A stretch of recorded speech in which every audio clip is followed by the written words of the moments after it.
So, hello everyone. Welcome to a brand new episode of In Conversation with. It's a section where we interview solvers from the A&M media and PR industry.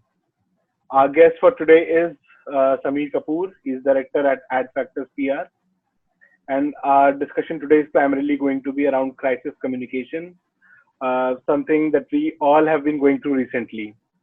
So, Sameer, extending a warm welcome to you on behalf of the Agency Reporter team. Rahul, thank you for giving me this opportunity.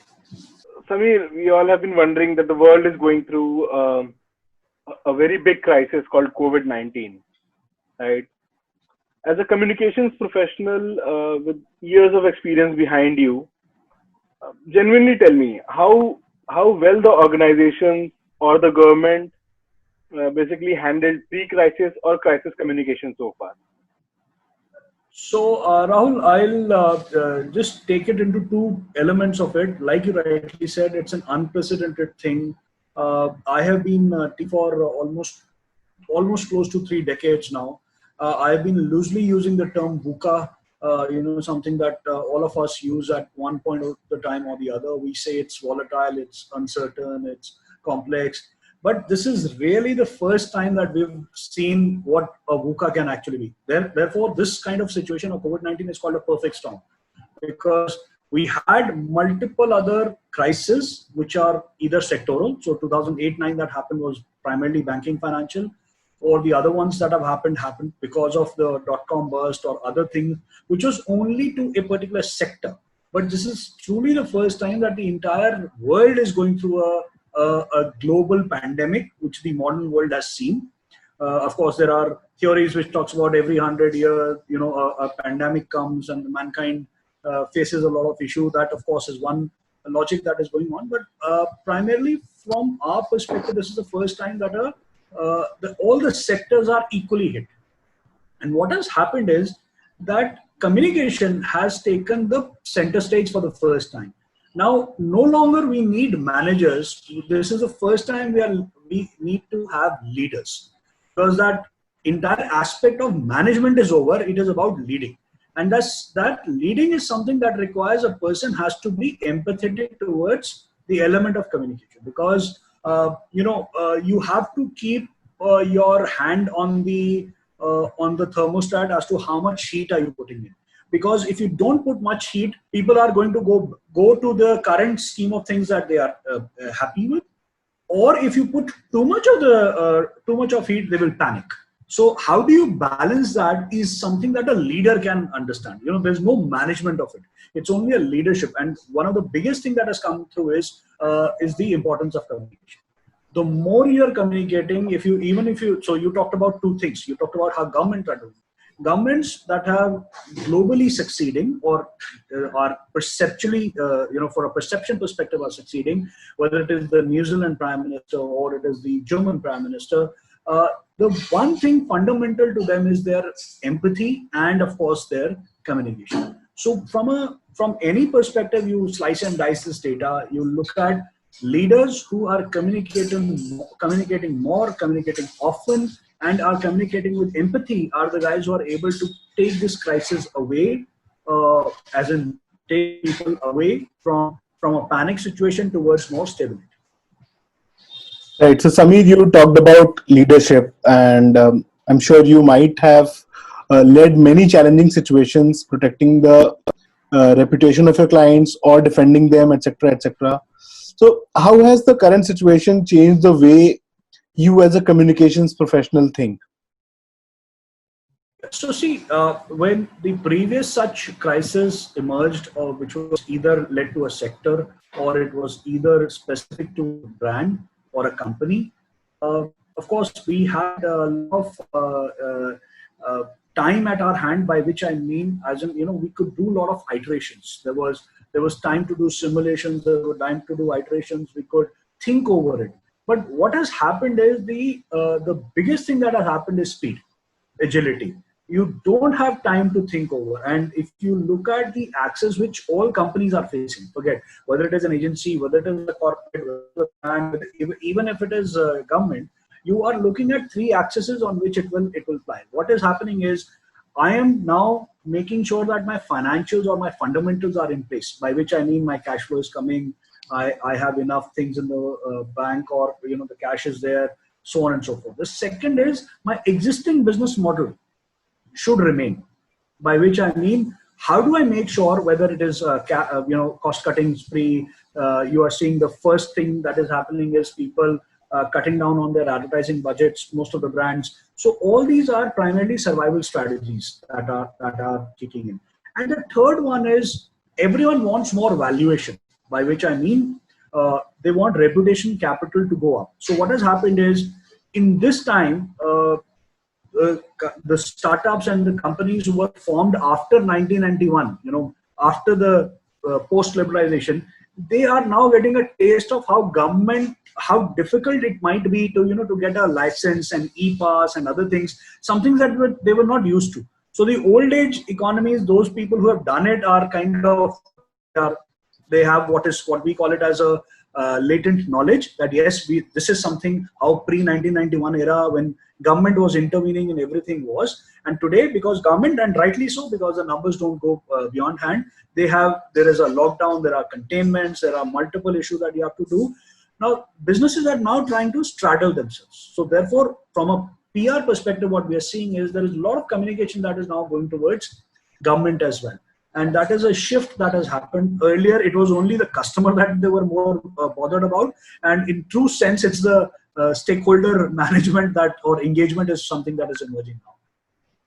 Right. So you've touched upon that topic now, Sameer. So now that we all are facing a live threat and it's ongoing, so in your opinion, tell me, how much better is the PR industry equipped now to handle communications in these challenging times?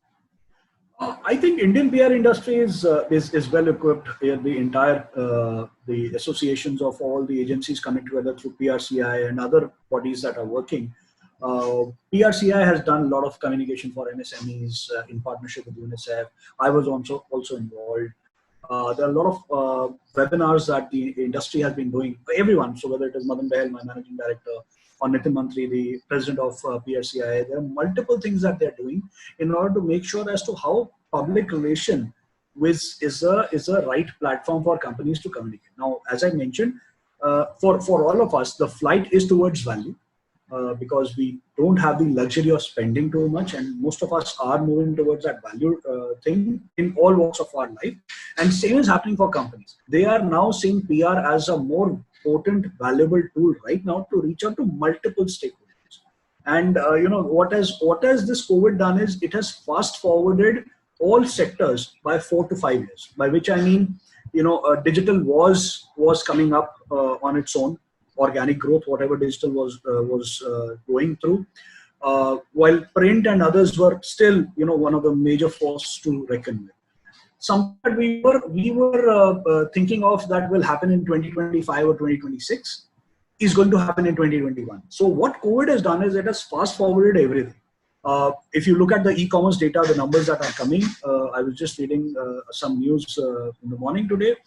All the e-commerce guys are reporting a huge upstick from what we call it as Bharat, the tier 2, tier 3 towns. The gap between India and Bharat is actually coming down.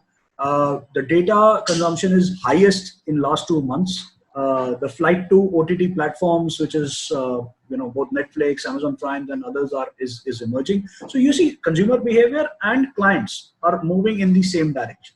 So that is something that I feel from a PR perspective, because ultimately it is about what story are you going to tell.